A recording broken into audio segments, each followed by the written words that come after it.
আসসালামু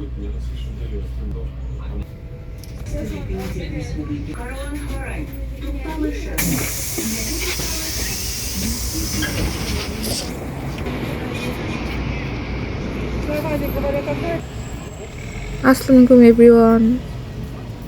আজকে একটু ফিক্স প্রাইস যাব, সো বের হয়েছি। আজকে ওয়েদারটা মোটামুটি ভালো, সকালের দিকে একটু ঠান্ডা ছিল, বাট আমি বের হইতে হইতে 1টা বেজে গিয়েছে। এখন একটু রোদ ওঠা ওঠা ভাব, এই আর কি।